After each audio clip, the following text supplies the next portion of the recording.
You're listening to Arsenal Pass, a flesh and blood podcast for players by players.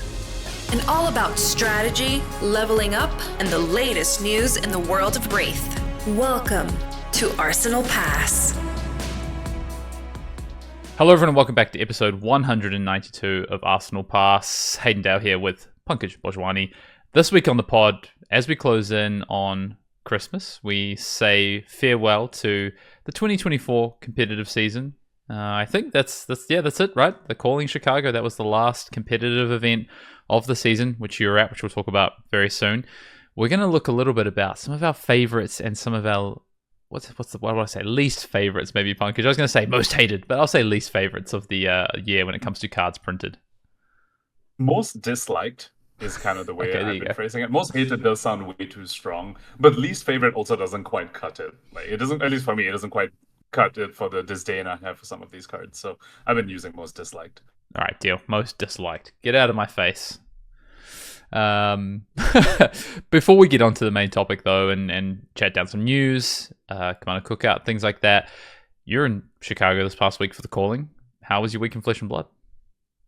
It was really, really fun. I mean, I do enjoy casting. Casting Living Legend was, in many ways, quite nostalgic. In certain ways, we saw the Viceroy Starvo matchup. We got to see Starvo Prism. It's interesting, and like Chain Starvo, for example. This was a bit of a narrative over the weekend where, while we are seeing these sort of classic matchups, or these matchups that we've, for a lot of us that started the game during the time, we used as matchups, but they actually still look very, very different now than they used to back in the day because of all the upgrades these heroes have gotten, right? Like Somersault wasn't a card that existed, Lightning Greaves wasn't a card that existed for the Starvo side, and the Viceroy side and the Chain side is now dead with Dirges. Runegate Chain is now absolutely a thing, and it was very, very strong as well. It made top 8, right? So it was nostalgic and at the same time fresh and new. So it was fun. Overall, Starvo's dominance dampens my enjoyment of the format a little bit. We called it, though, right about that one. Yeah, we did. We were, at least I was also high on Zen, which is completely wrong. Well, not completely wrong. It's just he gets actually dunked on by Starvo instead of that matchup being kind of close. So he kind of completely fell off. But yeah, Starvo, it was pretty clear it was going to be best second format, and I hope something can be done about it, because, like, for me personally, that's one of the reasons why I'm kind of meh about engaging with the format as a competitor. Yeah. I mean, Yeah. I caught a little bit of coverage actually, mostly the final. when I tuned, because I missed some of it, I was away for the weekend, and I tuned in and saw the final. I mean, no surprises. Starvo mirror match, right? And then Michael Hamilton in the final. I wasn't really surprised by any of it. I thought, oh, okay, not much has changed in 3 years. Yeah. Is that Michael Hamilton's won 2 callings with Starvo then? Yeah. It was funny. I think a lot of people were talking about how the LL meta was actually very, very similar to the meta where he won that first calling. Yeah. But it's Prisms and Chains and a Starvo. I think PT1 meta. It was basically PT1 meta. Yeah. Prism, Chains, and Starvo. Yeah. I think, no, Chain had LL by the time that calling came around, right? I think it was like Prism Star. I think Chain already hit LL at that point. I thought that calling was before the PT. I might be misremembering. I might be making that up completely, but it's similar to PT1 then. Yeah. I think it was after. I think it was an Ohio PT. I can't remember which one it was. Okay. I know Brendan lost his win. Was it Orlando? He won that with that was Ultim though. Starvo, right? Oh my god. Okay, he's just won too many callings then. That's the problem. Hard to keep He's track. just too good. Yeah. Yeah. My week in Flesh and Blood, other than watching some games, I didn't play any games Flesh and Blood this week, actually. I've been playing a bit of Living Legend in the last few weeks. But I was away for the weekend, was at this Hyrox event in Melbourne, which is cool. So I got away for the weekend. And then, yeah, as I say, tuned into a bit of coverage. But I don't know, it's the end of the year. Like, the days are just flying by at the moment as I prepare to finish work. Are you in a similar boat? Are you still working for the end of the year? Are you done for the year? Yeah, it's the quote-unquote working. You Yeah. go into the office, there's no one there, no one on the team's there. Whoever's in the office is also kind of just like pretending to work. Yeah. That's a kind of vibe. So you had a competition, semi-competition thing, right? Yeah, I like to think because I'm not necessarily that good at it that it's more just for enjoyment, But I guess technically it is a competition. But it was good. It was fun. Didn't I'm not like placing I'm not an elite level athlete or anything like that. But I did have fun.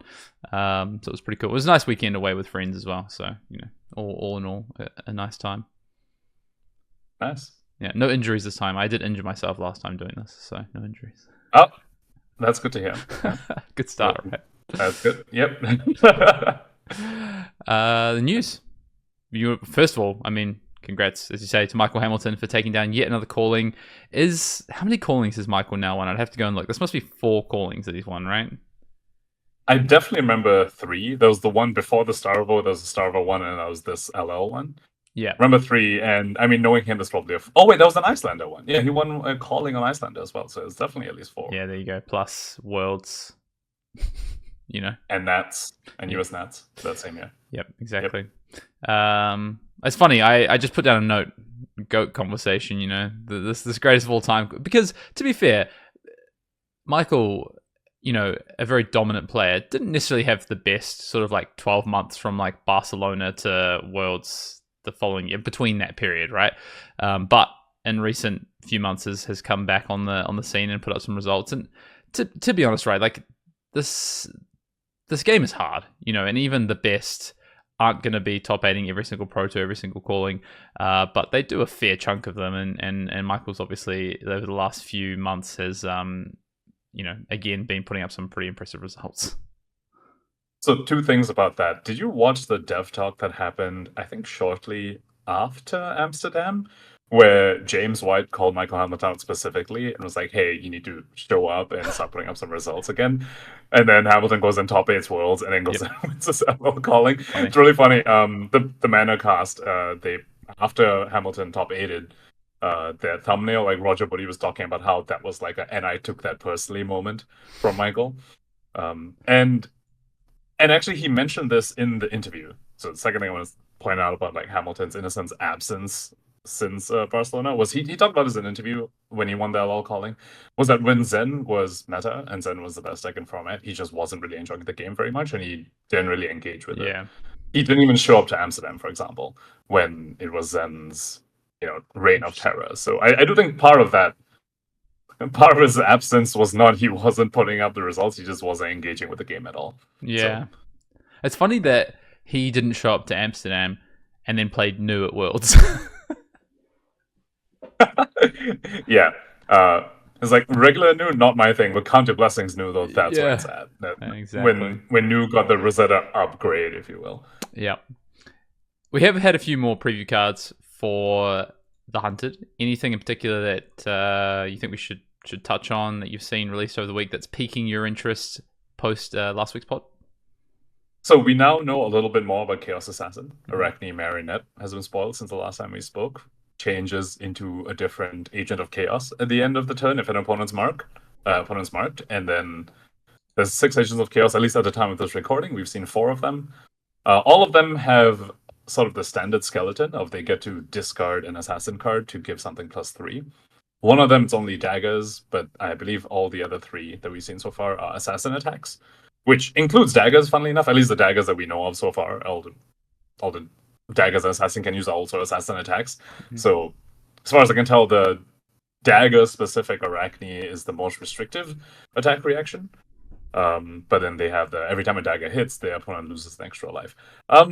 Yeah, that's the one that piques my interest the most. I'm curious to see more of the main deck Chaos cards, to be honest, because I'm not entirely sure like how these disparate Agents of Chaos come together in a cohesive deck. Like the one that was spoiled today was the one cares about Go Again, which synergizes the most with Arachne Marionette's base ability, which also has Go Again. So you imagine your deck wants some level of being able to convert your hands via Go Again.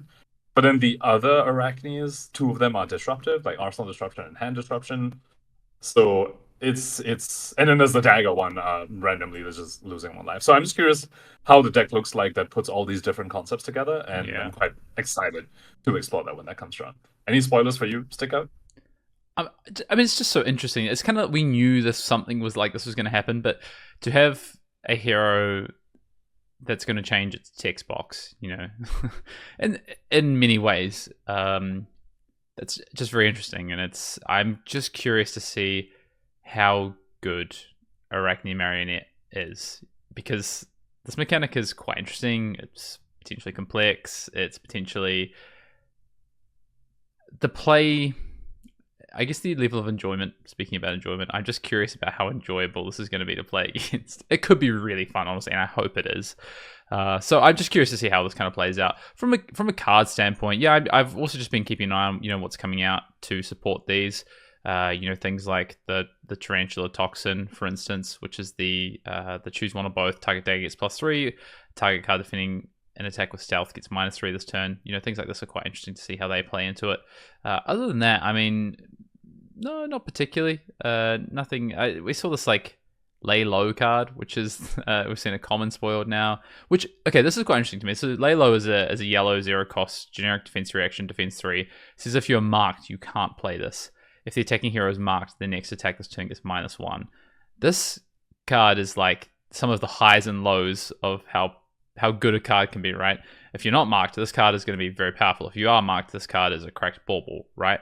So, although you can put it in your arsenal, I'm now really interested to see. This is a limited card to me, I think. Well, I mean, it's not really though, is it? Because it's a yellow defense reaction, defense 3 that can make the next attack. So it can be a 0 for 4 yellow, which is pretty powerful. But in the limited context, I'm quite interested to see how this plays out and how often people are going to be marked in a game of limited. Given Arachne's hero text cares about him marking the opponents fairly consistently, I could see this card actually having a place in the CC version of Arachne instead of just the limited one. Since it'd be weird if he's only transforming, like, I don't know, like twice a game or something. It feels like he does want to mark fairly consistently. I want to point out Tarantula Toxin real quick, what you brought up. The wording on the card is super interesting because it says choose both, which implies, like, it gives you the option to choose both, which implies there might be daggers with stealth, or a way to give daggers stealth, which is not something we've seen before, and would actually make the other Agents of Chaos text very, very interesting. Because some of them says, if you do the attack reaction and it says, if the attack had stealth, then it has when this hits, banish a card from the hand or whatever, right? And then, but if turn to the Toxin implies maybe there's a way to give daggers stealth, and then suddenly the daggers can get these +3 on hits and stuff, it could be pretty cool. And like maybe there's obviously like a hoop you have to go through to give a dagger stealth instead of the dagger innately having stealth. But that's something I'm very interested to see how that pans out. The other chaos card actually, which would be cool to talk about, I'll just mention, shout out to Brody Spurlock for his card finally coming into paper, coming into print, Spurlocked, which I love the art on that card, by the way. I think they've just nailed the impression of Brody, and especially that ham sandwich, that half-eaten ham sandwich in the art. It got me really, really excited to see that card. Yeah, I agree. Do you want to know something quite interesting about the Tarantula Toxin? I think it's quite interesting anyway. Is that, so even if there's no way to give a dagger stealth, right? One of the interesting interactions is that you could play this on a stealth card, give the defending card -3, so a shred almost, right? And then you could pump up your dagger. Never mind. I was thinking there's some breakpoint stuff that's quite interesting, but actually, I'm not sure there is. Maybe, yeah. I have a theory, but I want to check it before I talk about it. Actually. Okay, that might be let's wait for release notes. Yeah. I basically want to know if there's interactions on the combat chain where having higher power when the combat chain closes is going to be relevant.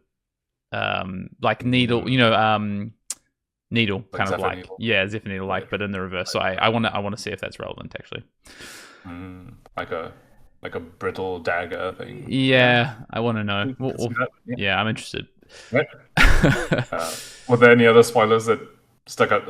Anything else? The Brody card or any other spoilers? The Brody card was interesting. Do you think the card's good? I think so. I think it'll be playable.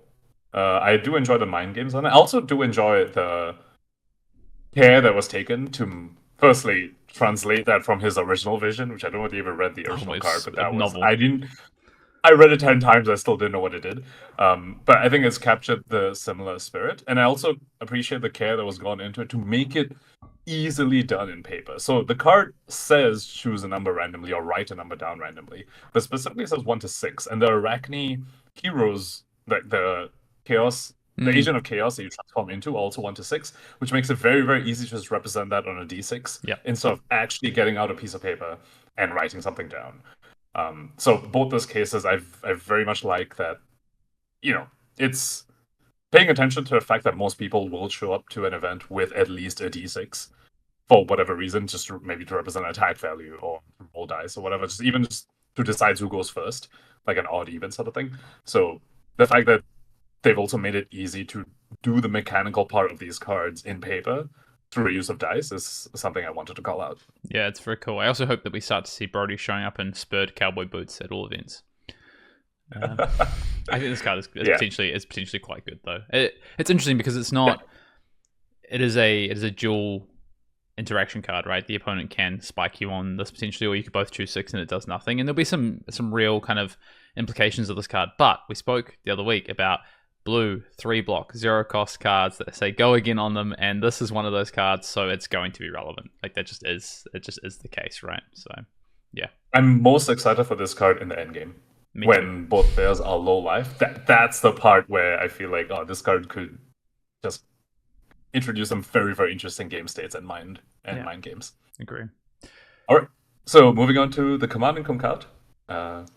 This week's question is, well, there's a bit of a preamble. So, love listening to the pod and have been excited since Pankaj joined. You two do excellent work together, and I'm always pumped when a new episode drops. Well, thank you. Thank you. My question is this. What was your level up moment during the course of your tenure playing Flesh and Blood?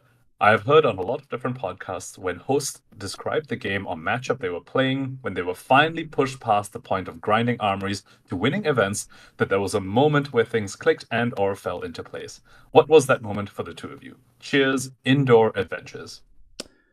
Great question. First of all, as well, this question came via email at arsenalpassfab@gmail.com, which is one of the ways you can get your Command and Cookout question if you would like to do so. The other ways are YouTube comments below, or if you're a patron, you can drop it in the Discord channel labeled Command and Cookout questions. I had a big think about this because originally we were going to answer this question last week, and then we went really long on preview cards, and so I'm just refreshing. I refreshed myself before we jumped on this because I'd written some notes about it. I think for me, I mean, I can go first. I think quite interesting. I won a calling the week after the game came out. So I kind of felt, like in that event, I was gaining a lot of knowledge quite quickly through the event. And by the time I got to top 8, I felt like fairly ahead of the rest of the competition at that time. Obviously, that changed really quickly, right? Because that was week 1. So things evolve, past week 1.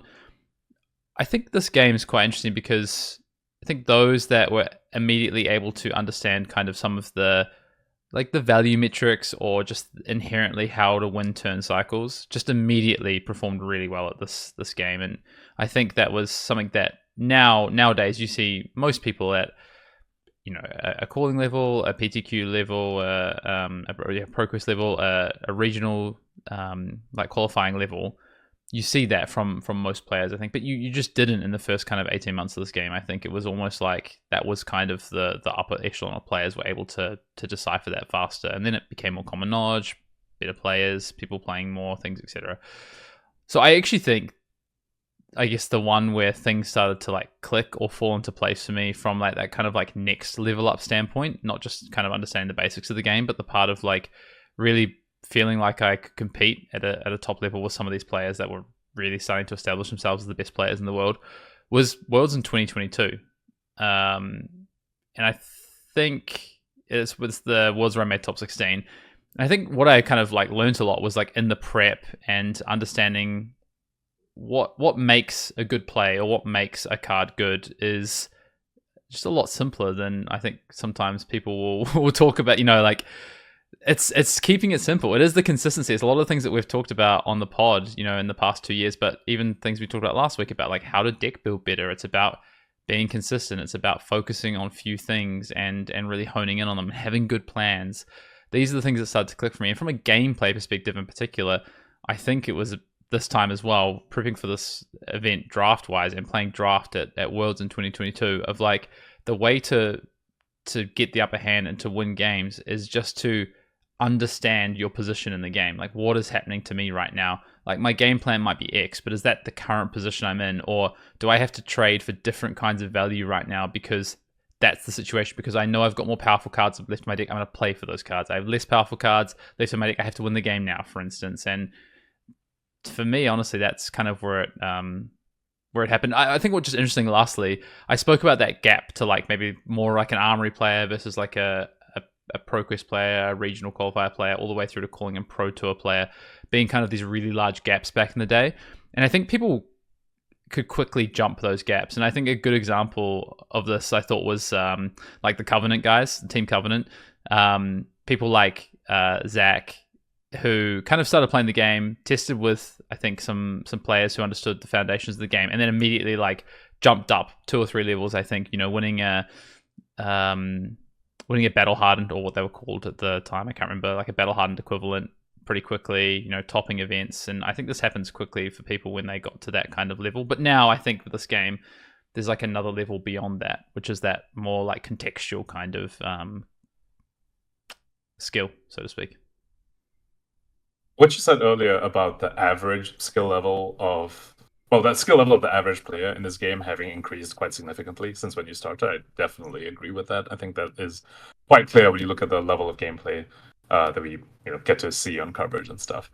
So for me, I feel like I ended in a similar place as what you're talking about, of like learning these higher level aspects of the game, about game plans and whether you come into a match with a specific game plan, but when you're supposed to pivot off that game plan, like, is this my current game plan in this moment or not? I ended the same place, but I think my path was a little bit different, and I can't pinpoint a specific moment, but it was definitely the time period when Icelander was legal, because I think that deck just taught you and just gave you so much. You learn how different your cards are, like the value of your cards being so different depending on the matchup. Like a Channel Lake Frigid versus Oldhim versus Channel Lake Frigid versus Fi is a night and day. Frostex versus Oldhim, Frostex versus Fi is very, very different. So you have to discover / invent very, very different game plans depending on the matchup, which is something the deck taught you. You learn Arsenal priority in that deck in a way that I haven't really seen so far, where you Arsenal the wrong card in Icelander, you actually just lose the game on the spot because of it. Like you Arsenal instead of chill at the wrong time. Okay, cool. You actually just lost the game there, and like, even though you only died like 6 turns later. So that was something you really learned. And I mean everything about priority windows as well, which involves you knowing everything about your opponent's deck. There were definitely moments where you'd be playing Icelander, and if you're really, really good at it, you realize you know your opponent's play patterns better than they do. Like, when is the premium time to send a disruption. And to do that, you also, not only do you need to know their game plans, you also need to know all the priority windows that are available to you, and which one's the most critical. So, yeah, not a specific moment, but it was just that time period where I was like learning and getting better at Icelander was, I think, when I had my level up. I think this concept is like, I kind of put in my notes, it's this idea of like situational advantage. And how do you gain situational advantage, or actually sometimes the opposite, how do you put yourself in a situational disadvantage, and vice versa on the opponent's side of the table. So, the situational advantage is how good is a card in this particular matchup, right? The situational advantage is how good is this particular card in this turn cycle. How much can it's almost like this, there's inherent value to a card, right? Like my Sink Below blocks for 4, and I get to put a card at the bottom.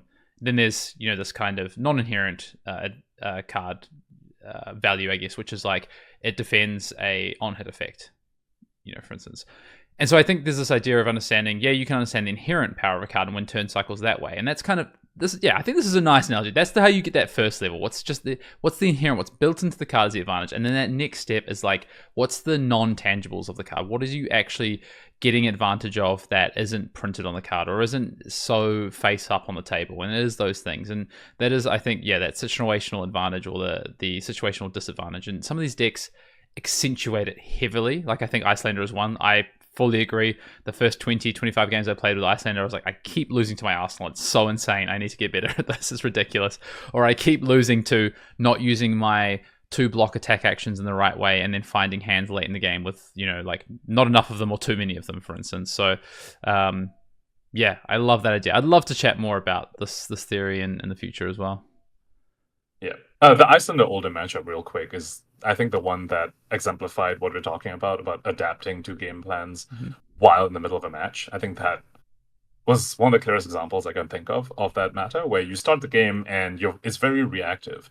You're reacting, is my opponent playing very slow? Are they playing very defensive? Okay, do I need to set up my Frost X's instead of shields? Then they're hitting you really hard, then you don't need to set them up, and you shouldn't, but then they might pivot if they've noticed that you have blocked with your setup pieces because they've been hitting you so hard. Now they're like, oh, okay, cool, now we'll fatigue you. Now that you've blocked the 2 Frost X's and you hitched 2 Insidious Shields all the way to the bottom, and then now they pivot. So that was definitely one of those matchups where you have to be super flexible in your game plan. You have to know your disparate game plans and when you're supposed to go for one versus the other. The risk of losing a lot of tempo to set up a chill or Frost X was massive. Could actually just straight up lose you the game. And that also involved knowing life thresholds. If they're like above 30 and they're playing super defensive, you need 3 Frost X's. They're in the 20s, okay, you don't need all 3, so you can block the first. Like things like that. It just taught you so much. It was very, very deep. If this, so do you have anything more to add? No, I love it. I love this kind of theory discussion on Flesh and Blood, and I love these kind of questions that provoke it. And to be fair, I think our answers to this question maybe aren't exactly what Indoor Adventures is looking for. You know, maybe they're looking for a specific moment, a specific gameplay where we made a play. And do you know what? Just on the spirit of that, I'll give one memory that sticks in my mind so heavily of a time where I feel like I had a big level up moment, and it was actually a mistake that cost me like a top 8 in an event, in an early battle hardened effectively, where I had lethal, was so confident that the game was done that I started thinking about my next game basically, and forgot to crack my Snapdragon scalers on my attack to give go again to like then present lethal on the next attack, and ended up losing the game. That was a big level up moment for me of where a lot of my philosophy comes from, and like play the game in front of you, play one game at a time until they tell you that there's no round left. Just take it one game at a time, treat it like any other game. And I think that came from that. So that's a level up moment. If you're looking for something specific, there you go. Yeah, some of the best lessons are born out of mistakes like that. Well, thank you again, Indoor Adventures, for that question. As always, if you'd like to submit a question for the Command and Cookout, you can email us at arsenalpass@gmail.com, drop it in the Discord, or come up to one of us at an event and hand us a question. I'll just say it to us or hand it to us on a note. We actually did get a question. Yeah. I got a question at Chicago, so we can come to that at some point. All right, with that, let's move on to the main topic of the pod. As we look back at 2024 and the cards that were released this year, we thought it would be fun to go through a little list of the cards that we liked the most that were released this year, and the cards that we disliked the most released this year. We thought we could make this a little tradition. At the end of every year, look through all the products and pick out the cards that we enjoyed the most or the ones that we hated the most. So quick recap of all the products. Quick recap of all the products that were released this year. We started this year with heavy hitters, and then we had MST, and then we had Rosetta. These 3 were the draftable sets. Alongside that, we also had a whole bunch of armory decks. We had the Bolton, KO, Azalea, Jarl, and Dash.io armory decks. Spoiler alert, one of the Dash.io cards is on both of our lists. 3 guesses what. And finally, we also had some First Strike decks. We had the Terra and the Aurora First Strike decks. So these are all the new products released this year, and we'll be discussing some of the new cards that came out. So we're going to start with our favorites, because we know that most people want to tune in and listen to the most disliked ones really quick, so we're leaving that at the end so you people actually stay and listen for the entire thing. So let's start with favorites. Hayden, do you want to start with, say, your 5th? Yeah, I was going to say we'll go 5 to 1, right? Do you know, interestingly, actually, I don't think I have a Dash.io Armory, well, not the same card at least on my list. I don't think, right? Did you not? Oh, no, you had it in an honorable mention. We'll get there, though. We'll get there. Yeah, I'll start with my number 5 favorite. And mine is Tiger Taming Kakara. That is my number 5 slot for favorite cards this year. I think Tiger Taming Kakara is honestly kind of a perfect weapon in Flesh and Blood. I think it's what LSS should hold up and say, like, this is how we should design weapons in this game moving forward. It is well balanced across Classic Constructed and Limited, and all formats, to be honest. It is flavorful in terms of how it plays with the hero and interacts with, its key mechanic in Crouching Tigers. It's fun, I think. You want to utilize it most of the time. You want to kind of incorporate how you build with it. I'm never really left wanting of like, oh, I wish there was another. A lot of times they release a weapon, you're like, yeah, I get it for Limited, but I'm like, what? I wish I had a different weapon. Like, this just doesn't feel Verdants. Fun enough or powerful enough, right? So, and it works well. I just think it's a well balanced weapon. It's cool. I love the art. I love everything about it. Honestly, I like attacking with Tiger Taming Kakara, and I like when my opponents attack with it. I just think it's a good weapon. It's a good card. Now that you bring that up, I have to say I agree, and I'm surprised I didn't see it, because I feel similarly about Searing Emberblade. Yep. I love that weapon. I think Searing Emberblade's awesome, and it's very similar to Kakara if you think about it. It is. It's very much in that space of once you meet the condition, it's a 2-for-3 go again, which is really, really cool. Yeah, I mean, I agree with you. No notes on this one. I think Tiger Taming Kakara is a very solid favorite card to have. Your number 5? All right. My number five is Haunting Rendition, with an honorable mention of Take It on the Chin. Actually, I Take It on the Chin first as my number 5, and then I switched to Haunting Rendition. When I was looking through all the cards, I was like, wait, Haunting Rendition's just better. It's very similar, but it's just better. In general, I think the Prevent 2 and then Get an Added Effect cards are just really, really cool. For me, and something that's kind of true throughout my favorites, is I really like cards that increase the floor of the heroes that I'm playing.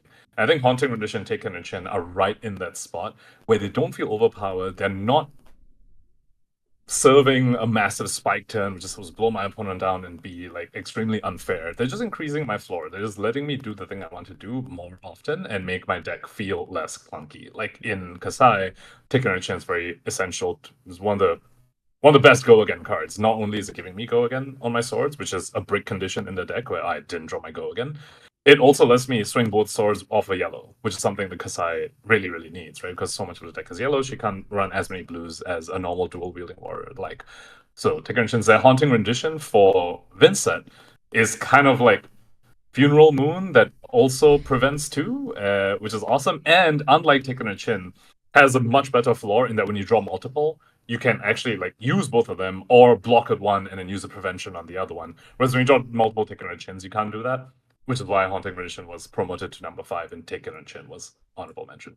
Yeah, I like it. I think the card's cool. I haven't played much with it yet. I wanted to play it in Viscera. It didn't really fit that well, but yeah, I think the card is very cool. My number 4, Test of Agility. Pankaj was like, I have to hear about this one. Yeah, I'm so confused. It's like this card was never played in CC, so please justify this one. So it was by me. I think Test of Agility is kind of the sort of card that I want to see more of. I think it self-balances in a lot of ways because it has a clash mechanic, right? And to take the most advantage from the clash mechanic, you need to have the cards that allow you to win the clash, and Test of Agility doesn't allow you to win the clash, right? So it's this kind of like almost self-balancing card in a way of like you can only include so many of these before it dilutes your plan, but then you also have to have other plans that can utilize the agility token. I think the card is, on the face value, if you're like, okay, if Go Again is worth somewhere around like 2 to 3 value, 1.5 to 3 value, depending on the deck you're playing, this card can be worth almost 7 value on one card, right? Depending on what your deck looks like, which is massive. But it has conditions, and it has build around conditions. It has even the small idea that, in the wrong matchup, it's going to give too much value. It's going to give you negative value potentially. So I think the card is quite cool. I actually played a lot with this this card. I should have had my nose in the wrong space. Never mind. I played a lot with this card in Rhinar, actually, at the start of the year. I was like, okay, KO's around. Is Rhinar, like, viable? And I ended up playing this, like, almost value club build of Rhinar, where you'd play cards like Test of Agility and Take It on the Chin, so that you could do things like Savage Feast into club off of a 2-card hand, right? Off a 3-card hand, sorry, and get, quite massive value off of that. So that was kind of where I looked at a card. So I played a lot with this card, things like armories, even just like playing this deck a little bit and testing. Ultimately, like KO was just the better hero, right? Because of the inbuilt value of the might tokens. And then making your blues better for effectively the clash and drawing discarding. But yeah, I really like this card. I hope we see it have play in the future in competitive decks because I enjoyed my time playing with this card at the start of the year.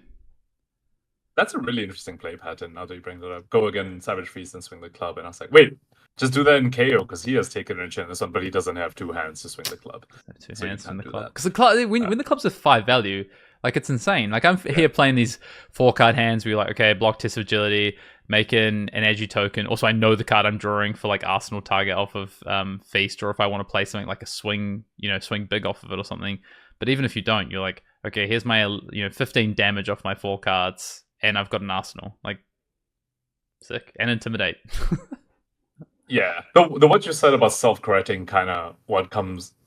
It is what comes and bites you here, right? Yes. If in that sort of deck, you're going to want Sink Belows and Fate for Scenes, and then that just reduces your Clash chance, that reduces your Savage Feast hits as well, like in terms of actually having the 6 to discard or whatever. Especially, I'm pretty sure that deck probably ran Dig Up Dinner and stuff like that, like Barraging Beatdowns. I actually got to the point where, honestly, I just played Shake It on the Chin and Test of Agility just as like pure value cards, and then didn't play any other defensive slots really, and just played like a value deck, made the most out of like some decent Blood Rush Bellows turns.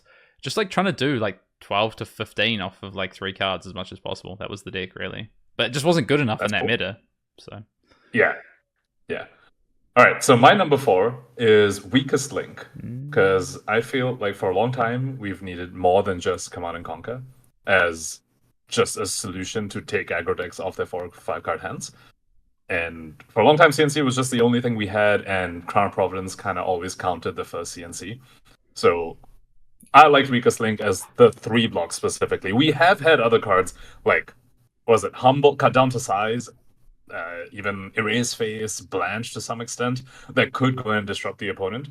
But they all block 2, and it's a massive deck building cost to put that in your deck.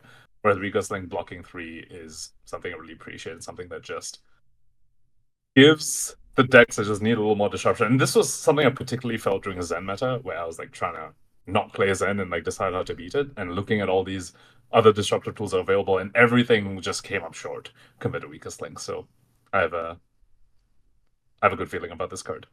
It's so interesting. So we have 2 cards on this our entire list that overlap, which I think people will be quite surprised. I was quite surprised, honestly.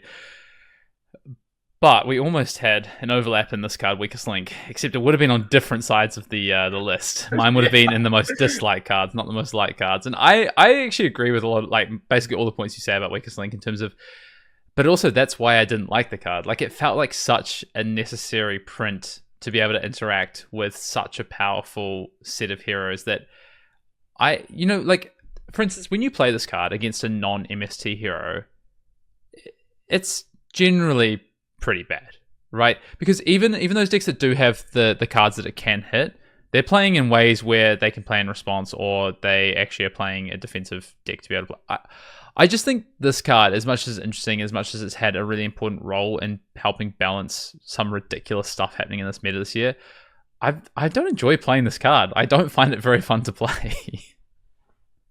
That's a very, very fair point. The number of times I've sent this in Aurora, and they're just like, okay, take 6, here's 4/0 for 4s. Like, nice Weakest Link, idiot. Yeah, I definitely agree with that. But on the other side, every time I send it a Cilio, they actually just crumble. Like, that deck just cannot deal with this card. And also a fair number of times KO as well. Like, we're talking about MST heroes, but I think it was also relevant against KO to stop them doing stupid, degenerate stuff, which is also something I appreciated. Yeah, that one I will agree with. Cilio, I mean, I'm talking about like decks that people play, so it's it's a bit different. Fair enough. Against KO back in the day, and obviously every single MST hero as well. Yeah. All right, I'm going to cheat a little bit for my number 3. I'm rolling 3 cards into one here a little bit. I'm going to say the Sacred Arts, my number 3 slot for favorite card this year. I don't dislike Part the Misfail. I don't love Part the Misfail, but I think there's some really cool design elements and some really fun cards from that set. And I think the Sacred Arts in particular, I think are quite... What I love about them is that they're a quest in a way to flip them and make that chi. They're harder to turn into chi, which I think is really cool. They always have a payoff that's relevant to that. I think some of them are obviously a bit more lopsided than others with that particular payoff, but I think all of the cards are fairly balanced. I like that there's a spike, but I also like that you can only play one of them. I think they're fun. I think they provide interesting opportunities for what you can do with the card as well. I think about what Nu could do. There's so many different iterations of what you might do on a turn when you have this card. Same with I think Zen now post kind of what it looked like when it was maybe more of a combo sort of focus card. But yeah, I just think they're interesting. They're legendary, which is cool. And I kind of find some of the other chi cards pretty boring, but I think when you have something that's a little bit more in depth, a little bit more quest-like in a format, flavor-wise as well, I think these cards are quite cool, and I hope we see them continue to have relevance in these heroes, but also in ways that continue to be unique, right? So as the format changes, these even have a different way that they interact with the decks that are being played in that format. Out of the 3 Sacred Arts, I think my favorite is Zen's. Yeah, I think that's the one that's... The spikiness of it feels tolerable. Yes. And the floor of it is also fine. I'm not sure if I would have put all 3. I would have put Zen's on all 3, because what I don't like about News is how freaking conditional it is. I mean, it kind of just ties to a hero ability also being very conditional, which just it's entirely dependent on the opponent, and most of the time I'm not bringing this card in. And what I don't like about Enigmas is that firstly it's illusionist, so kind of just on principle, but then secondly, because of how it interacts with some of the other cards in a way that feels like with the Mirror Guys and the Restless Coalescence, it just feels like if it said you make 2 shields with +1s on them, I'd be like, okay, that's cool. But the fact that it adds +1 on every aura you control, I'm just like, it's just a bit... Yeah, the way it interacts with other things in a way that's a little more exponential, it sometimes has those insane spikes, which I'm not a big fan of. Whereas Zen's, you could say the same about Zen, where it's like, oh, it also makes all the Tigers +1, but he doesn't have a very easy way to always make multiple Tigers. He'll get one more from his hero ability, but they're not running Tree Streak and stuff like that.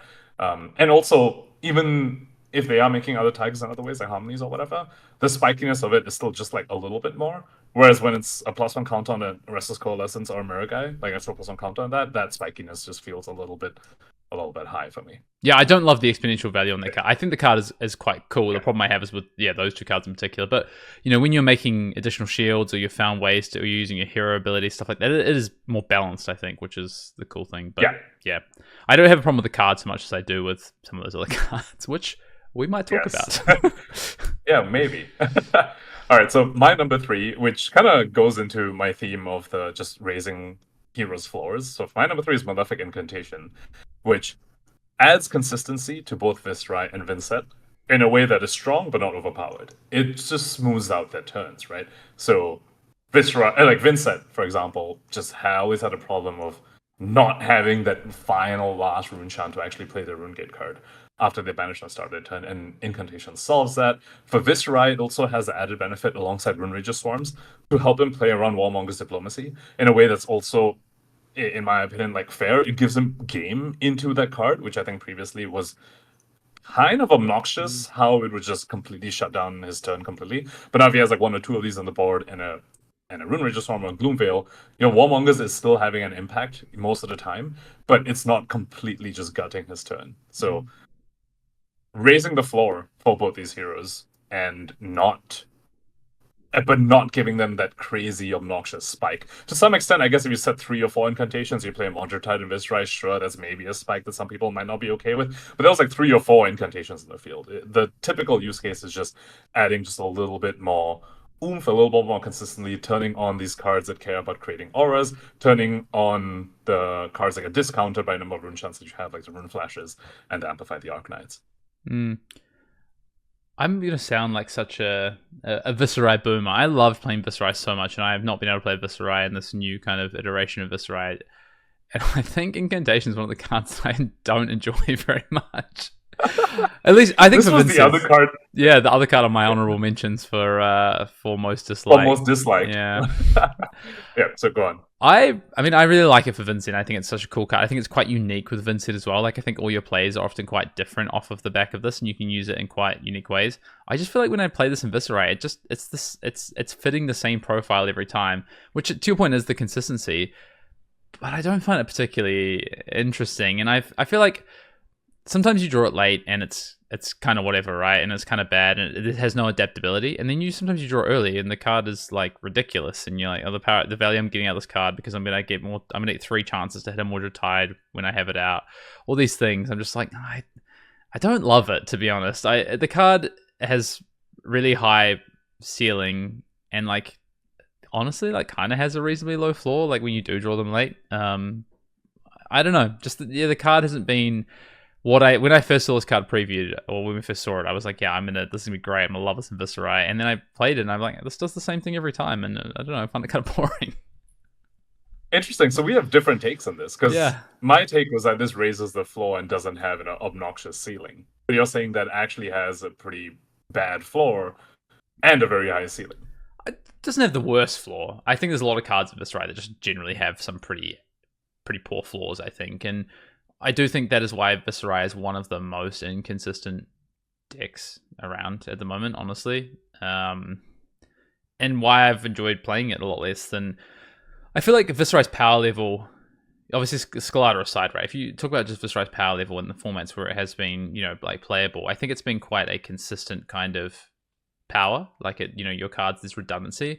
And as you add in some of these more powerful cards, I think it takes away a little bit from the consistency and adds the power. And it's not in a massive way. It's small pieces here and there. But it's probably the things I enjoyed the most about playing Viserai, to be honest. So the skeleton... Just the skeleton of the hero and the gameplay patterns definitely changed with this card. Like, there's no single mob in skies anymore. But changed with the weapon as well, right? Like now you're playing Reaping Blade, obviously not Rosetta, but not even Nebula Blade, right? So I do think it has changed, yeah, for sure. Yep. Number two for me is not a card printed in a set, but rather a card printed in an armory deck. It is Savage Sash. I'm sure people probably have this on their list of cards they don't like. I think this card is reminiscent of Bloodseeth Skalata, but in a much more balanced way. I think this card is... I like Sip Sip. Like, I like Starts and Play, Stays and Play as a concept for being able to have some build around element 2, right? And I'm sure that we're going to talk about a particular piece of equipment that has caused some challenges this year. I think Savage Sash, honestly, is one that is... It's really interesting because, obviously, Savage Sash comes out and then KO just drops off the face of the planet pretty quickly after with MST coming out, right? Like, there's only about 6 weeks. There was, like, 1 or 2 events with Savage Sash where KO was actually a top-tier deck. But I think the combo element of it, the things you can do with it, the fact that it is this kind of block equipment, I really like a build around. I almost played KO at Nationals this year. It was probably my second or third deck I would have played. I spent a lot of time with it, with quite a spicy kind of like combo based Savage Sash plan that I was trying to play into like Zen and the other aggro decks to basically just like pump out 40 damage. And Savage Sash was like the linchpin of that. So I love a card like this. I would have liked to have seen if it would have been too powerful though. If had KO stuck around, as like imagine if Savage Sash was in the like PTLA meta, right? Like it would have been ridiculous. It's so funny because Savage Sash was almost on my list of most disliked. Once again, what a game Flesh and Blood is. Because, yeah, it's because what I've been saying earlier, I don't like stupid spikes, like stupid level of spikes. So it's so funny you brought up Skeletor because I agree Skeletor was a problem and had to go. But my problem with Skeletor wasn't actually the combo part of it. It wasn't, I stacked up 20 rune chants and I cracked it to a massive Sonata and do a thing. I think combo decks should exist. And I think combo decks are good. And I thought that was actually a very cool, fun, flavorful combo for Viserai to be able to do. My problem with Skeletor is kind of my problem with Savage Sash, where Viserai would just draw Mordred Tide, go Mordred Tide, Vexing Quill Hand, and then pop the Skeletor and do something obscene just out of nowhere. Where you get a combo without actually investing in the setup required for the combo. That was my problem with Skeletor, and that's my problem with Savage Sash too. Where you just oops into like this Bloodrush turn, and you're like, I didn't draw enough resources. Okay, let me just sash, and here's 4 attacks with go again. Yeah, I don't like the spikes that come out of nowhere. The spikes where you actually have to set up, like a Frost X combo, or like a Verdant's Healing Pot combo, or like the old Skeletor combo, those felt fine, but the ones where you just oops into it, and you just dealt 40 to your opponent without actually putting in the effort to warrant that, those are ones that I have a bit of a problem with. Yeah, I don't disagree. That's why I say it would be interesting to see Savage Sash if KO continues to be a meta player, because how does that look, right? It is that. But I think because of where KO sits in the meta and maybe moving forward, I think Savage Sash occupies a bit more of that kind of setup-y or like, this impact that's a bit more paid off, I guess, as opposed to what you're saying. Because I do agree. I think Sash is not as egregious as Skalata was for that. Like, for sure. Because of Vexing Quill Hand and stuff as well. And but I agree. Yeah. I agree. Yeah, Sash So I guess Slash is, in honestly many ways, I think in most cases I see it used, it's just a bit of an unbreaker. It's just a bit of I just didn't draw enough resources, and I'm a deck that effectively needs a blue every turn to function. It kind of goes back to what we were talking about last week about consistency, where at some point that KO deck's going to draw all reds, and Savage Slash is nice as that. Okay, this is just a one-time unbreak you sort of thing. I do like that aspect of it. Yeah, but that's boring. It's way more exciting when you like set up a 5 or 6 card hand and you come in with your rising speed and stuff like that with it. So. runner. Okay. So my number 2 is also a sip. It's Beckoning Mistblade, because I really enjoy the mind games they can do with this card. Like, especially when you're running 2 different daggers, with one of them being Mistblade. Just the sequence of which you send the daggers, just the situations in which you send the daggers at the beginning of the game versus the middle of the game versus the end of the game, and the sort of questions your opponent suddenly starts to deal with. They're like, wait, normally they've been sending Spider's Bite first every turn, but now they send a Mistblade. What are they trying to do? Or vice versa. It's also like the skill expression. As new, oftentimes when you're deciding your blocks and stuff, you're planning your turn, you normally have to, at the minimum, if you're running this card and you're planning to swing with it, if they don't give you enough opportunities to block, you need to think about 2 ways your turn can play out. One being if they let the Mistblade hit, and the other if they don't let the Mistblade hit. I think there's a level of skill expression there in piloting new, which I very, very appreciate. I think is very, very deep. Yeah, I actually massively agree. I thought I had a problem with Beckoning Mistblade, and I don't. I just don't like Assassin. But I actually think that Beckoning Mistblade as like a design, all the things you said, is such an interesting piece of weaponry, and it's I talk about Tiger Taming Kakara. I think Beckoning Mistblade in terms of a weapon and what it does for the game is equally as well designed and probably more interesting, right? So I'm there with you. And it also has the sort of combo-esque element to it, right? It does, in the games where you're activating new and like sending 3 guarding attacks at them, this is a very key piece of that as well. So yeah, just a big fan of this card all around. I think what I like about Beckoning Mistblade probably more so in the future is potential more blues for it to interact with, because I think sometimes it can feel a bit same a little bit, in terms of like, oh, they're gonna have the thing and whatever. But like, I do think when there's other card like that mind games thing, and as that grows and as this kind of skill expression grows with this card, I think that makes the card even cooler. So yeah, I'm there with it. All right, my number 1 favorite card of the year, which honestly caught me by surprise and wasn't the card that I thought was going to be my favorite card of the year, is Cosmic Awakening. Okay. Which is interesting because I'm not necessarily a massive fan of Chi, but I do think the mechanic is kind of cool. I think what I really, really like about Cosmic Awakening is the games where this card is relevant, I think have been some of the most enjoyable games of Flesh and Blood I've played this year. These kind of in-game battles, these kind of games of getting to the right setup at the end of the game, these games of I can't Zen now because I need to protect my Cosmic Awakening sack, or things like this. I just find they've been some of my most interesting games this year. I love that. I love alternate win conditions, and this is kind of as close as you can kind of come to a fair alternate win condition, I think, in Flesh and Blood, of like this in-game kind of build too. I like that it's obviously this blue block 3 that has relevance, but isn't just randomly going to be good. It isn't just, there's some of these blues that's like, oh, they're an in-game player. And you're like, yeah, they are. But also, if you just draw them in the right hand, they're going to be, it's like, oh, Tear Asunder in old in-games is so interesting. Like, yeah, but sometimes you just draw it and you play it and it's devastating. Like, that card is overtuned, right? Whereas I think this card is kind of the right level of tuned, and is just such a fun and interesting card for both sides of the table to factor in and play with and potentially play around in-game. So, yeah, I'm surprised that it was the card that I landed on, but when I thought about my most enjoyable games of Flesh and Blood this year, particularly obviously in the second half of the year, I think Cosmic Awakening was one of the cards that led to those games. So I like it. I feel like it's one of those cards where the quest and the payoff are actually very, very much aligned in terms of the effort you have to put in to pull it off, and then the payoff that you get at the end. And from a coverage perspective as well, the few games we've had where we see this card get resolved have also just been absolutely exciting moments, right? Is the moments to there's super hype and the moments that you remember. So yeah, I'm a big fan of this card as well. I also like there is a bit of a you talk about alternate win condition. I would also point out like the fail-safe nature of it, in the sense that the Mystic heroes typically run like 30 blues. Mhm. And, well, normally from like a high-level perspective, if your aggressive deck has like 30 blues, then the damage output's a little bit lower, so it needs a bit of an anti-fatigue win condition. Yes. Of course, the heroes themselves are a bit too strong that it doesn't really matter. But in that sense, I do appreciate from a design perspective, we're going to make a blue-heavy deck, like a blue-heavy ninja, where a lot of their blues are 0-for-1s or whatever. It needs a good anti-fatigue tool, and I really like this as that spot as well. Yeah, it's more interesting than something like Last Ditch Effort for me, which is kind of like the early iteration of this card, to be honest. So, yeah. Okay, so my number one is also something I'm not sure any people would guess. I wouldn't have guessed this. You would have? No, Okay. I wouldn't. No way. You wouldn't have. Yeah. So it's another Sip.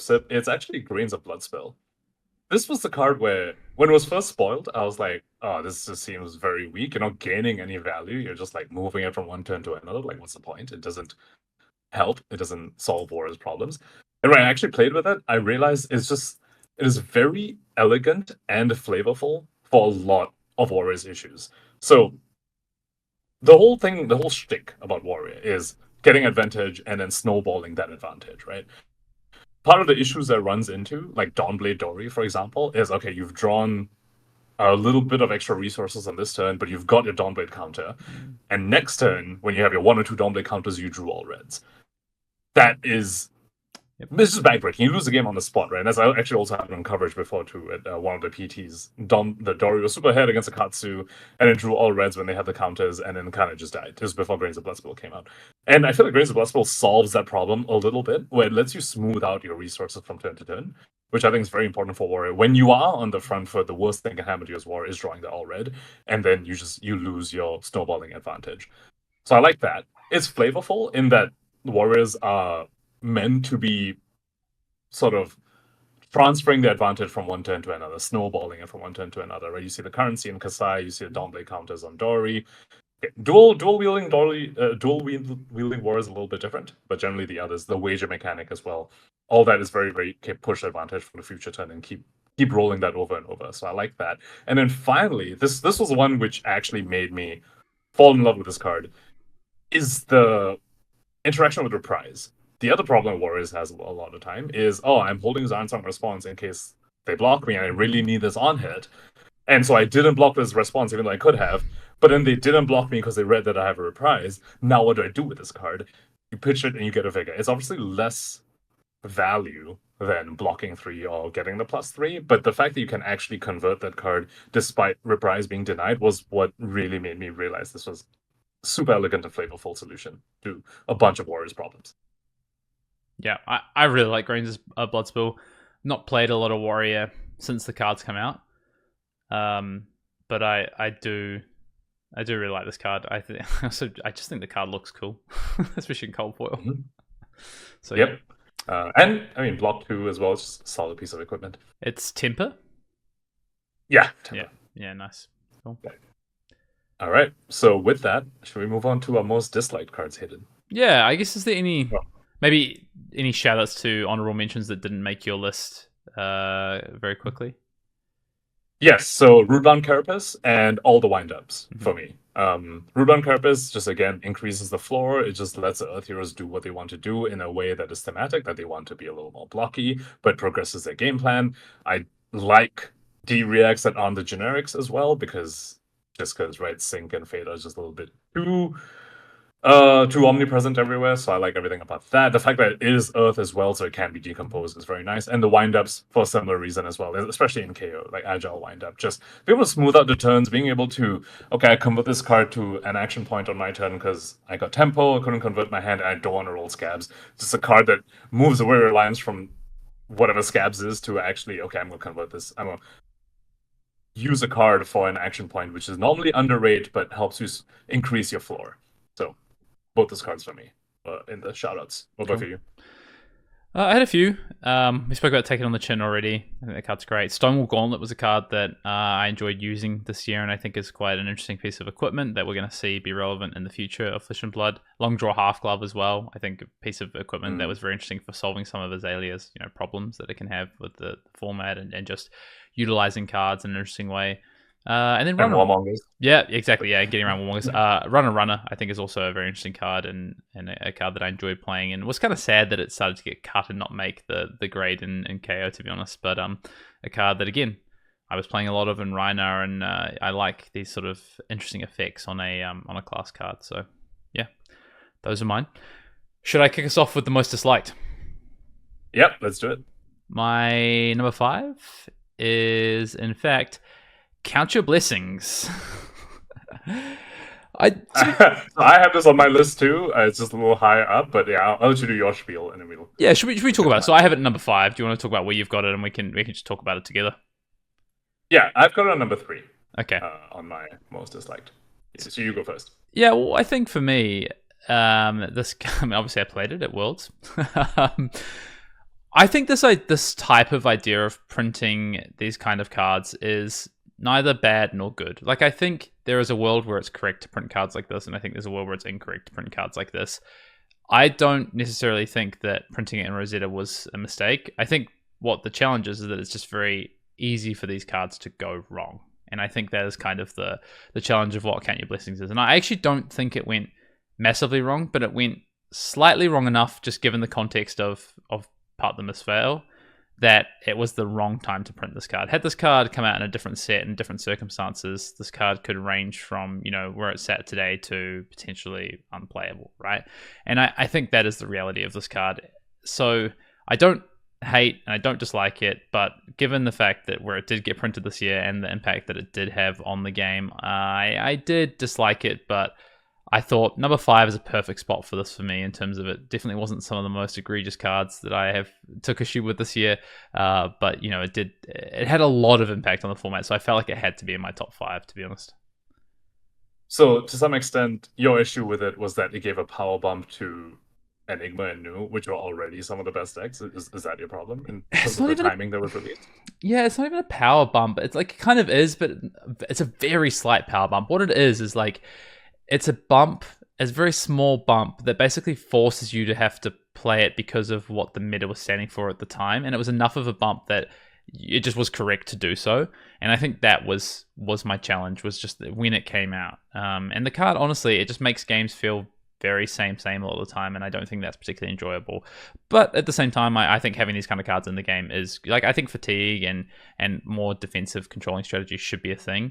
It's just, was this the right card for the right time in those decks? For me, no. But that a lot of that comes down to Enigma right now. So I think two of us are in line. Like, we had a whole conversation about Count Your Blessings. Two of us are in line that the power level of this card isn't, in our view, like, super problematic. It's not that this is obscenely high power level and needs to be banned because of that. So yeah, that's not my reason for why it's on the list either. My reason is actually because it's generic. And I want to stress, not because, I don't know whether I'm playing against a CYB Olympia or whatever. No, it's not because of that. It's because it's a generic card that dictates your game plan.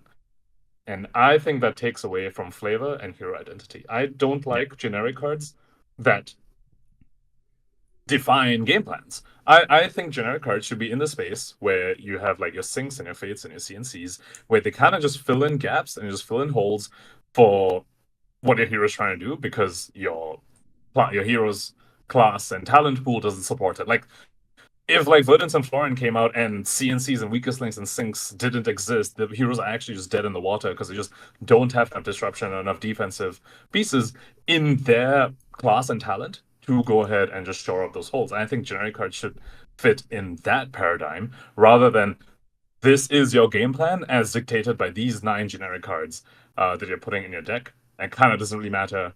Not doesn't really matter. Obviously, some heroes and talents use it better, but it's so impactful on your heroes, on your game plan, that I feel like it takes away from the flavor and identity. To put it in a very, like, meme fashion, the way I say it breaks my immersion. Basically, it's kind of what I'm saying, because of how strong it is at generic and how game plan defining it is. Yep. I mean, I guess I saw that in your notes and thought I'd let you touch on that, but I feel exactly the same way. That the fact that it's generic, just that's a bit of that repetitiveness, to be honest. Like, look, put it this way, right? There's a reason that there's very few generic weapons. Imagine if it was like, oh, Talishar is so good that everyone plays, Talishar. Like, there's just a tipping point where it's like, oh, it's so good in particular archetypes that it's the correct decision, like Count Your Blessings was in some of these defensive decks. And it's not interesting. It's just not particularly flavorful, and I think that is the problem. Like, Talishar is not a problem, right? And I think there is a place for that card, but had that been the default weapon for a lot of decks at any given moment in time in Flesh and Blood, that would be, not ideal or enjoyable. Yeah, and I mean, Tarsha is also not a card that's ever game plan defining, right? Yes, exactly. Count Your Blessings is a generic that is game plan defining. You are Count Your Blessings deck before you are whatever else deck. So it's kind of like, yeah, exactly. Right, so you're number 5. Yeah, you're number 5 then. Yeah, my number 5 is Waxing Spectre. With a Waxing Spectre, I just think the numbers in this card are too high. So I know I had a whole spiel of all my my most liked cards being increasing the floor and stuff, and people could argue Waxing Spectres in that space. But my problem is this is a 2 for 7 with Go Again, which is obscene. Like, just imagine your finals fighting spirit instead of having that gain life clause in it, whatever, and had Go Again on it. Where if your opponent doesn't immediately get rid of it, it also is completely snowballed. So, okay, I have a perspective, like this paradigm, and I'm going to bring up Wizard again, Wizard in this moment, as is Arsenal past tradition, where no one's talking about Wizard. I'm going to bring them up. Wizard and Illusionist, we call them like the most problematic classes in the game. Like they attack the game on a different axis, and my perspective on that is that how they attack the game on a different axis is that they take away your opponent's blocking power. The bottom right number on your cards are irrelevant most of the time when you're facing these classes, for 2 different reasons. For Illusionist is because you have to deal with their board. So like, as new, I'm like, oh, I'd love to block 3 with this card, but I have to convert it to a dagger because then you convert your board, because then you take out your board. And against Wizards, because it's arcane damage, right? And for people who, I don't know, maybe aren't super convinced that this is the case, I was going to say, when was the last time you brought Sink Below into an Illusionist or a Wizard, even when the Wizard was like Icelander, right? It was running Wounded Bolts and stuff. Like, there were some cases where you bring it, but most of the time you don't, because that blocking value is quite nullified. Wizard cards, however, pay that price. Like, I think if you're going to have cards that take away a mode of your opponent's cards, it needs to pay the price somewhere. And Wizard cards pay the price because the numbers suck, right? You look at like Scalding Rain or whatever, it's garbage. It's like the commons, the 0 for 3s and the 1 for 4s are all just a point under rate, as they should be. And I'm talking about the draft shaft stuff, which is also why I picked Waxing Spectre over something like America or something, because I'm talking about like the draft shaft, the sort of core thing of Illusionist, which I felt this way about Dromai's Dragons too, where it feels like you're not paying that price for taking away that mode on your opponent's card. Like this, why is this a 2 for 7 with Go Again? Why are the Dragons so good on numbers when you're taking away a lot of this agency from your opponent in the blocking power, and also capitalizing on them potentially bricking and then not being able to deal with their board, and you just get super extra points of value from these comments. Like this is just the base identity of the class, if you will. I don't disagree. I think I counter a couple of points, not fully, but just to give maybe play devil's advocate a little bit on Waxing Spectre particularly.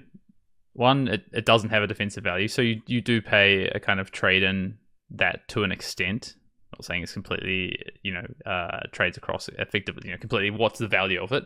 The other as well is that you can block with the card, Pankaj. You can, unlike against Wizard, you can physically block with the card to potentially prevent damage. So you can still extract value on a card, and your opponent is also forced to defend to be able to protect the Waxing Spectre to get the value. So I agree in principle of those things. I think, or at least I agree in reality, but maybe in principle, I disagree. It's not 100% that is true. They are built in, but in reality, it doesn't necessarily play out the way that might be intended from a design perspective. Yeah, fair enough. I mean, I will also caveat all this saying I am very, very biased against Are you? Illusionists, so couldn't tell. Definitely take that with a grain of salt. Okay. What's your number 4? My number 4 is Ancestral Harmony. I actually had this card a lot higher up, and I dropped it down. Ancestral Harmony, of course, the Ninja Majestic heavy hitters expansion slot, right? Was Ancestral Harmony. That was released this year?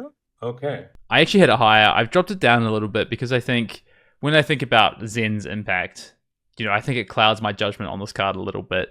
What I don't particularly love about this card, though, and I'd say a lot of the games that I didn't enjoy playing against Zen was because of Ancestral Harmony hitting off the top. I don't love the kind of nature of when it hits, it's, the value on the card is insane to phenomenal. And when it doesn't hit, in a deck like Zen, it was, because of what that deck was doing, it was still really powerful, honestly. Like, it was just like, oh, it's a blue 0 for 4 or 0 for 5 or something. You're like, okay, brilliant. Obviously, I think in Katsu, it's a little bit different. But at that point, I just don't love the spiky mechanic nature of this card at a blue 3 block 0 cost. Like, I'm not a big fan of that. So, yeah, this card for me is one of my least favorite cards this year. And it definitely is through a bit of a lens of Zen. But honestly, even when I broke it down, I was like, I just don't love this card. Like, the spike is so high and the floor isn't low enough to warrant it. Is kind of what you're getting at. Well, I think it's even the floor can be pretty bad sometimes, but it's not consistently bad. And also, it costs 0 and blocks 3 and it's a blue. So, like, it just has all these fail safes built into it, which I don't love. Yeah, and I think this is in stark contrast to something like Retrace the Past, where it feels like it does have a ceiling that turns it into a red, but the ceiling isn't, hey, I just got like +10 damage, while having the similar floor. Yeah, I can agree with that. My number 4 is Cerebellum Processor from the Dash.io Armory deck, not from one of the sets. I just feel like all the knobs on this card were just dialed a little bit too high, and we just needed 1 or 2 of them to not be that high. The cost 0... the fact that it's blue, the fact that it comes with 2 steam counters instead of just 1, whereas most of the other items that we know about Dash just come in 1. Just like all 3 of these angles on the card being just dialed to 11, kind of just something that felt a little bit little bit too strong for me. And I wondered whether if 1 or 2 of them were dialed down, could High Octane have stayed, right? Because we had a whole conversation about High Octane being banned and stuff, so we won't reiterate that, but yeah. Yeah, I don't love... I mean, I loved High Octane. I loved High Octane. What I actually didn't like about High Octane is that I felt the card was so powerful that it restricted how you actually had to play even Dash and Inventor Extraordinaire. That just made Pistol almost always the correct play. So I am actually kind of glad that eventually we've said goodbye to High Octane. Cerebellum Processor, in the grand scheme of things with High Octane gone, is kind of fine. Like, I do agree that it's maybe a little bit dialed up, but when you sort of contrast where it sits now at post High Octane, I'm okay with the card. I just think it's a really good card, and I'm okay with that. I kind of feel like almost the opposite. Like, I'm glad we killed High Octane so we could have Cerebellum Processor. Well, not just Cerebellum Processor, but we could have other things and explore things with the Dash arrows. Mm-hmm. Yeah, and I feel like maybe part of it is that I feel like Dash.io is now just dead in the water. Kind of in a weird way because of this card being released, and I think I'm still attributing a big chunk of that to this card in that sense. But you speak about this card being like in a fine spot after Octane being banned. I completely agree. I do agree. Actually, to some extent, like, it's actually, I don't know, almost a little weak, right? Because it asks you to like trade a pistol shot for a card, because you always need to pick one or the other now. You can't, if you're gonna get a card for Arsenal, you have to deny a pistol shot. So in some sense, I don't know, the card kind of sucks, because you can always just get 2 value in a pistol versus a card, like a random card for Arsenal. Or I guess not random, because you can see it. I don't know. It's just, yeah, I think part of it was definitely where it existed before High Octane ban, which is why it made this list. And maybe it shouldn't be on this list right now. No, I feel like that's my Ancestral Harmony, right? A little bit. And people were demanding Cerebellum Processor on the list. You could feel it coming. So, yeah. This is for the people. This is for you guys, the listeners. People. Yeah. All right, my number 3 is Kindle. Oh, Brendan's gonna hate you for that. I don't think he is. I think Brendan's gonna agree with me. I think Kindle is the sort of card that transforms a hero into something that isn't very enjoyable, is what I align Kindle with a card like, why am I always so bad? I hate this card so much I forget the name. The Draconic Tome. Oh, a Tome of Imperial Flame. Yep. I liken Kindle to that. It gives you a spike. It forces you to play in a certain way. It has massive brick potential. And actually the card ends up doing a lot of the same thing every time, that it's actually not that enjoyable to play, and it's not very enjoyable to play against because you can't do anything about it and the spike that it gives to the opposing side of the board. So I honestly have very little love for Kindle. I know Margin would agree with me on this. Obviously, big Kano stan. Also, I've spoken to him about Kindle before. Also thinks Kindle is not a particularly fun card and kind of took away from what Kano was prior to Kindle coming out. And then obviously now we're tomeless. Kindle is maybe a little bit more interesting now, right?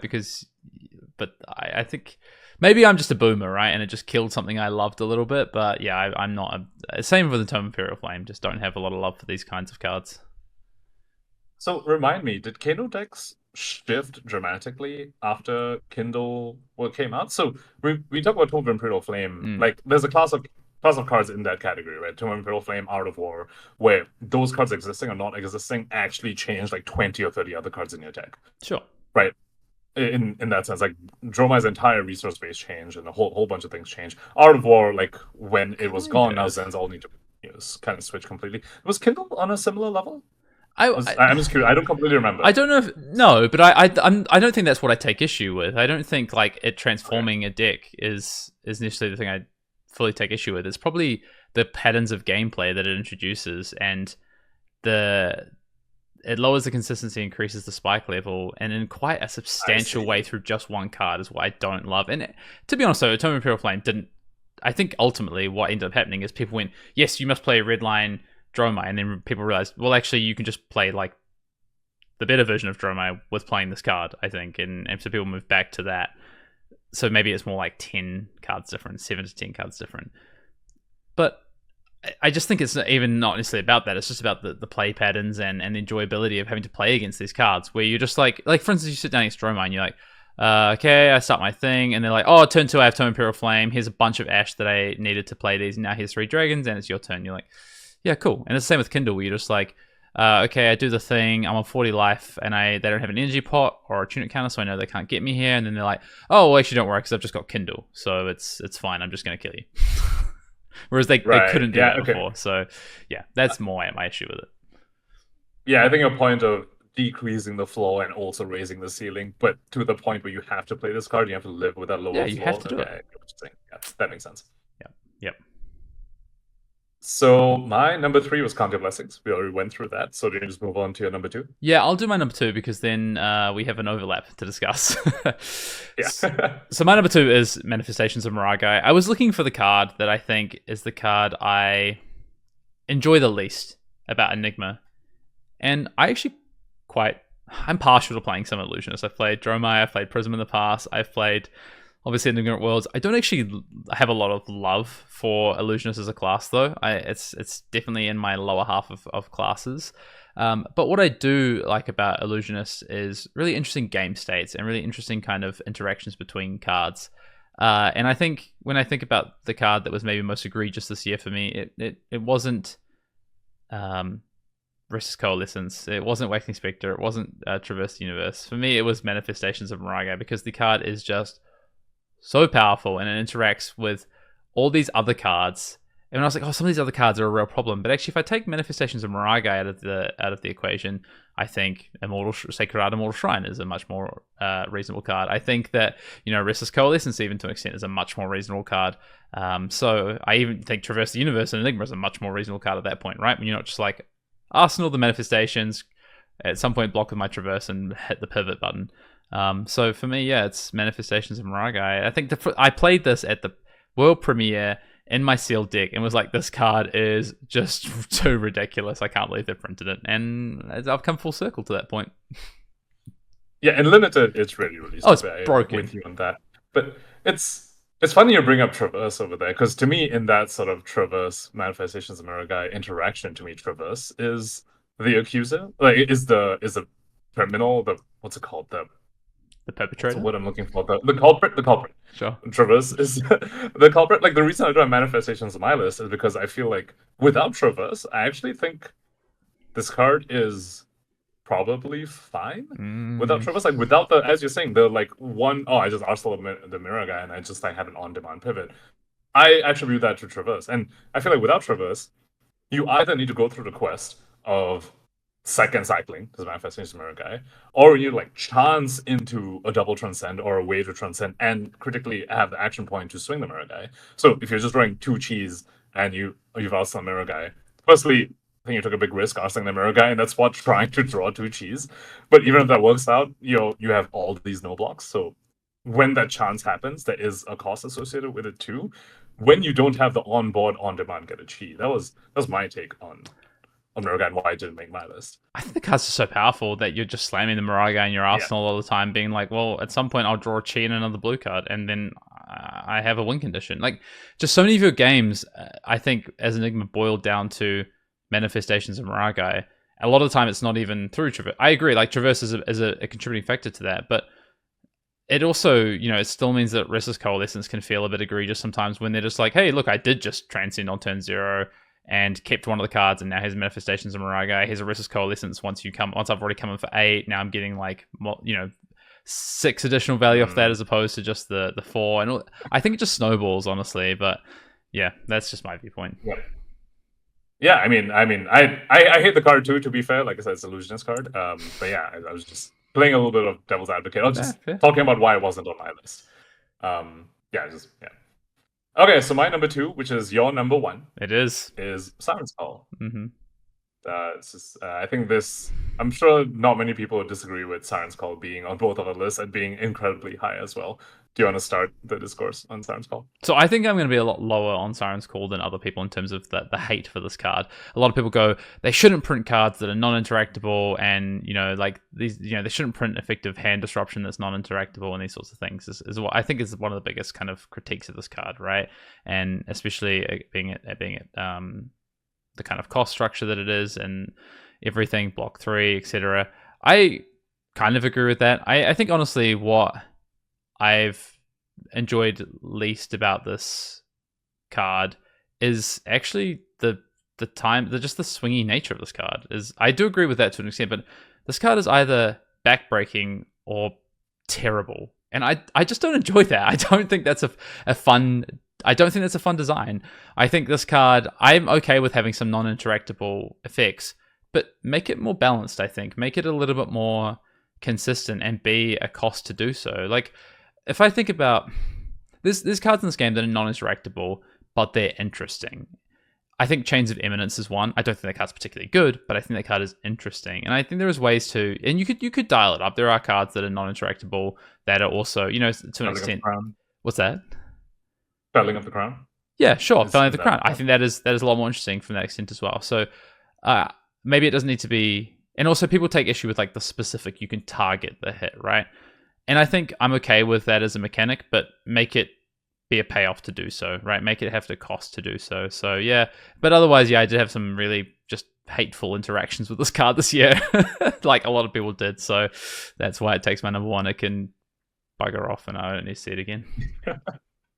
Yeah, so I'm with you on the non-interactable disruption part. I think the game has gotten to the point where we need some of that, particularly because of armor. The armor creep has gone so high that you sit across an Aurora and she's sitting there with like 7 blocks on one use and then 2 more blocks afterwards because of the grasp and the chess piece as well. That she's total of 9 armor against an aggro deck or something where they want to scale off of cards Viscerai as well. So I think having the non-interruptible disruption is in a sense necessary because of how powerful armor has become against like KO as well. Example, you need a way to like disrupt them. So, for example, I really like Provoke, the new warrior card that was spoiled coming in Hunted. I think that card's like a fixed Siren's Call in some sense. My problem with Siren's Call is that in many ways it reminds me of Hypothermia back when back when it was legal and Icelander was around, where there's just a level of non-interactability and the extent to which it's non-interactive. Like you look at Felling and a Provoke as the opponent has a choice on like what to get rid of. This one doesn't. And the degree to which it affects the opponent was very much like Hypothermia, where it's you actually break the entire turn. Like the entire turn is just lost. So you take away like the Florian's only blue, or the Katsu starts with like a Kadachi or whatever, and you just end their turn right there. That level, it comes out what you're saying about that spikiness of it. That spike is just a bit too high for the practically no setup required for this card. All you had to do was just like attack with something. And then go ahead and cast it. You can put this in a dagger as well. Yeah. And then it refunds itself. It's a level of... Yeah, so the spike of this is just so incredibly high in terms of in terms of just how much it affects your opponent for being non-interactable, I don't like it. And the other thing, as someone who plays new, I don't like the variability in power. I have a little like shout out here for Gorgon's Gaze. I don't like how variable, like, because of this card, I feel like Gorgon's Gaze kind of couldn't be good. And like what I mean is I'm trying to solve Aurora, right, as new, and they don't have the blues. Or I'm trying to solve like Azalea, for example. I don't have the blues, so I can't play Siren's Call, and I just feel so crippled. Like, as someone who's trying to like solve for different matchups, I feel like I'm a little bit crippled in the card pool wise, because one of my most broken cards I just cannot bring against his heroes. And I wish the power level between this and Gorgon's Gaze was just a little more evened out. Where I take some of the power from Siren's Call, put it into Gorgon's Gaze, and then now I'm like, oh, okay, against blue decks I play the Siren's Call, or like a balanced version of it. And against the non-blue decks, I gotta play Gorgon's Gaze, and just make it one and card. it actually also does something there. Yeah, and it's like, it's fine. I'm not embarrassed to play this card. Random aside, for a while I did try Gorgon's Gaze against Aurora because I was so desperate for the matchup, and I was so pissed off every time they would block 6 and somersault on my CNC or something that I was like, alright, I'm gonna try banishing your cards off the chain so you can't somersault them back, or let's fix it. Spoiler, obviously it didn't because Gorgon's Gaze sucks. But that's when I was thinking of this whole thing. I was like, why? Like, just some of the power level of Times Culture moved to Gorgon's Gaze, and it neither should be to the point where I get to, just with this one card, kind of just destroy my opponent's turn, and then nothing they could say about it, and it cost me very little to do it. Yep, I think the hypothermia, drawing powerless hypothermia is really good, because the problem, when you touch uninteractability, but you also touch easy to cast and to get off and play, and then also this specific kind of nature of how destructive it can be, right? That's too many things. And then Icelander threw in, the kind of getting around the restriction of the action point piece, because Siren's Call was kind of similar, doesn't use an action point, right? But Hypothermia did, but actually all of a sudden it doesn't, right? So that's why I think that Hypothermia parallel is really interesting, because I think Hypothermia and, for instance, like Ultim, fine, didn't have a problem with that card. Hypothermia and Icelander, yeah, no thank you. Yeah, but it's like, I guess both of them have a similar space of they've already decided their blocks. Yeah. And then you completely destroy that. Which is like fine when it's attack reactions. Like Bonds of Agony, for example, the whole attack reaction stick is in a similar space where they've decided the blocks and then you react on top of it. But the cost on those, like a turn on your Bonds of Agony or something, is high enough that I feel like it warrants. Like the payoff and the quest and the payoff are a little more aligned. Some might say, oh no, it's not 3 reactions so easy with equipment. Whatever, that's a separate conversation. But compared to like Siren's Call, where the quest is almost non-existent and then the payoff is way more massive than it should be. Yeah. All right, so sorry, do you have something else you want to say? No, I was gonna say let's close it out with your number one. Let's close out episode 192 with your number one. Let's hear it. We've talked about the card enough already, I think, as well. Yeah, it's Traverse the Universe. It just feels so unnecessary. I mean, we had the whole conversation about manifestations. To me, the bigger culprit was Traverse. I think it's so unnecessary because I think Zen and Enigma would still be strong decks without Traverse. Like, they're not going without a hat if they didn't have Traverse. They'd be running like Current Providence or something like that, which is still a strong hat as well. They would still be very, very strong decks. They'd still be very meta relevant. They just wouldn't be so constricting. I guess they're not so constricting right now, but we went through a whole book banning and everything to do it. Some might say Enigma is constricting. But in any case, this card just is a little similar to the Processor thing, where it's just like, you just feel a bit too dialed up. I wish it had more of a deep blue type effect, where you still need to go through a quest of getting a chi in your deck, but once it's there, you can use this, like maybe you put Guardwall on it so you can block to anytime you want, and then when you activate it, it's like deep blue. You sink a card from your hand, and then you go find your chi and put it in your hand. So you're trading a card in your hand for a chi, so you still get some amount of that, oh, this turn I want that chi payoff, like this turn right here. Like, I've drawn, I don't know, like the Art of War with Zen back when Art of War was legal. I've drawn the manifestations or whatever, and now I want it, but it's not, oh, I actually just drew an extra card and blocked 2 on top of it. Yeah, I mean, this card has had a massive impact on this format this year, on all the formats this year. The card is very, very powerful. I think what I did like about this card is that it is face up, and so it allows you to play. People are like, oh, you can never play around this card, but you can play around this card. Like, there is ways you can build, or you can think about, because I see Pankaj is disagreeing here, but the card's face up. Like, it's not a surprise. It's not like when someone Sirens calls you and you're like, oh, what the fuck, my hand's just been completely destroyed. Like, I know you're going to traverse. I know you're going to block with it. I know what's coming. Like, that does give you a bit more agency about what you can do to interact and play with it, I think. So I wasn't disagreeing with the fact that you can play around it. I was just making the expression because I remember playing on this card back in Amsterdam days, and my play around the card was not attack, with 3 cards, mind you. I'm like on new against Zen. I remember this game very specifically. It was against Brody. It was like we were testing before PT. I was like, he wanted new reps. So I was like, okay, cool, I got you. And I'm holding 2 cards in hand. I have 1 card in arsenal, and I'm looking at my line. I'm like, oh, if I attack me, blocks with Traverse, I die. Yeah. So I IP 2. Like, I just hold back 2 cards and not attack at all. And I think the general playline of not attacking to deny opponents some defensive advantage, I think that is interesting. So against, I don't know, Victors, for example, I know that playlines back in that same meta, so sometimes Zen will be like just holding 1 card, they won't swing the Kakara at them because they want them to break on their block cards. Or Dash.io, for example, definitely lines feel like trying to fatigue them, and they're running Crown Providence. You don't attack them because then they get to potentially Providence and unbreak their hand or make their hand a little bit better to go over your thing.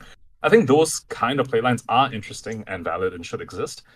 The extent to which Traverse punishes you to attack them is just a little too egregious for me. That level of, okay, well, I'm literally holding back 2 cards and this is correct. And he told me afterwards if I had attacked, I would have died that turn. So it's just it's just the level of it is just a bit too. It's just a little too obscene. Yeah, I don't disagree. I think this card has caused a lot of trouble this year. I think the reason it didn't make my top 5 is I think a lot of the time this card is in combination with other things that and the easier point is to go, well, we'll just get rid of Traverse, and it takes away a lot of those in conjunction with conversations. And yeah, that's true, but I also just think a lot of these cards aren't particular. Like, if I think about a card like Manifestations of Raga, which we spoke about that at length, if I think about what Zen was able to do, like, I look at Zen now and I go, I like Traverse in that deck. I think it's quite interesting how you use your Traverse and what you use it on. But that's taken a lot to get to that point, right? And is that worth it? No, probably not. Just don't print Traverse if you could do it over again. But I think, as it stands, I'm okay with Traverse. It's fine. Okay.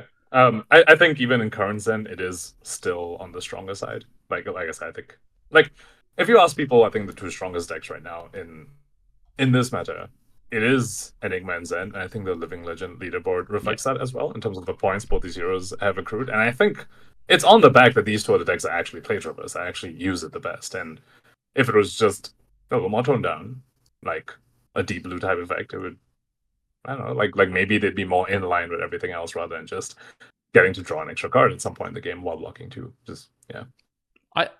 Sure, but I don't think Traverse is the reason that these are the 2 best decks in the format. Do you? I think if Traverse didn't exist, they wouldn't be that far ahead of the rest of the competition. They might still be the best, but I don't think they'd be that far ahead. Like, I do attribute a lot of their power to this headpiece. Do you not? I attribute a decent chunk of the power to that. I think Traverse Universe is obviously a very, very powerful card, but also these heroes are just very, very powerful heroes with access to very, very powerful mechanics. Like, a lot of I actually think it hurts Zen a lot more than it hurts Enigma. I think Enigma without Traverse is only slightly worse, honestly. I think there's just so many powerful cards, and you get to play Chi so freely, like the effects of Chi so freely in that deck, whereas Zen has to take a bit of a hit on the value of their resource space, I think. So, yeah. Okay. And I think Zen suffers from the burnout of damage dealing cards, which Enigma does not face, right? Like you talked about before, the effect of having so many blues in your deck. Zen feels that more than Enigma does. So, yeah. Yep. Good way to end it. Yep. All right. Well, that has been episode 192 of Arsenal Pass. Quite a long episode, but I think some interesting discussion. Keen to hear what are your top five, bottom 5, I guess, or top 5 most liked, most disliked cards of this year. Maybe you don't have to give us all 5. Give us a couple. Let us know. We're keen to hear. Or comment on our terrible takes on our top 5s and bottom 5s. I feel like I might get some flack for putting Wax Inspector on this top 5 thing. Yeah, but I'll get flack for not putting Traverse Universe, so it's fine. Oh, for sure. Yeah, I can already see those comments. And also Test of Agility. What the heck was that about? How was that the fourth best card this year? I'd say the best, just most liked. I like that card a lot. Oh, that's true. It is most liked. Sorry, yeah, that's Cool. All right. Until next time, we'll see you in the next episode.